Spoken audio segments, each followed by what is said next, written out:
வணக்கம் மக்களே, you are வாட்சிங் the not cinema with me Divya. போன வருஷம் ஆதித் சாரோட பர்த்டே அன்னைக்கு விடாமுயற்சி படத்தோட ஃபர்ஸ்ட் அனௌன்ஸ்மெண்ட் வந்திருந்தது. அதுக்கப்புறம் இப்போ அவரோட அடுத்த பர்த்டேவே வந்துருச்சு. இன்னும் விடாமுயற்சி படத்தோட ஷூட்டிங் முடியலையே அப்படின்ற மாதிரி நிலைமை தான் அந்த படத்துக்கு இருக்கு. ஆனா பாத்தீங்கன்னா அதுக்கு நடுவுல ஆதித் சார் அடுத்ததா ஆதிக் ரவிச்சந்திரனோட டைரக்ஷன்ல குட் பேட் அக்லி அப்படின்ற படத்தை பண்ண போறாரு அப்படின்றத அனௌன்ஸ்மெண்ட் ஆதித் சாரோட ஃபேன்ஸ் எல்லாம் செம்ம ஹாப்பியானாங்க அப்படின்னே சொல்லலாம். இதுலயும் அவங்களுக்கு டபுள் ட்ரீட்டா நாளைக்கு மே 1 ஆதித்தரோட பர்த்டே அன்னைக்கு பில்லா அண்ட் தீனா இந்த ரெண்டு படங்களும் ரீரிலீஸ் பண்ண போறதா அனௌன்ஸ் பண்ணியிருக்காங்க. சரி, இதுக்கு நடுவுல பாத்தீங்கன்னா இன்னொரு சர்ப்ரைசிங் அப்டேட்டா ஆதித்தரோட ஃபேன்ஸுக்குலாம் என்ன வந்திருக்குன்னா, இந்த குட் பேட் அக்லி படத்தோட ஷூட்டிங் பாத்தீங்கன்னா மே 10ஆம் தேதியில இருந்து ஸ்டார்ட் பண்ண போறாங்க அப்படின்ற மாதிரியும், அது மட்டும் இல்லாம குட் பேட் அக்லி படத்தோட ஓவர்சீஸ் பிசினஸ் நடந்து முடிஞ்சிருக்கு.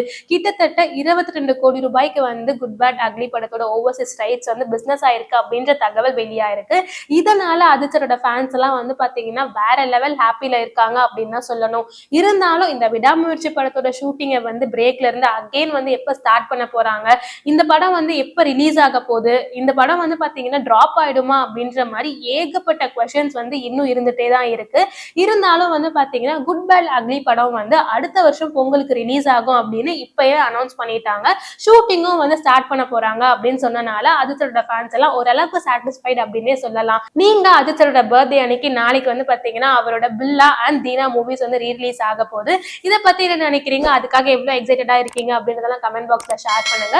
இந்த மாதிரி ரெகுலரான சினிமா அப்டேட்ஸ்க்கு மறக்காம இந்த நாட் சினிமா சப்ஸ்கிரைப் பண்ணுங்க.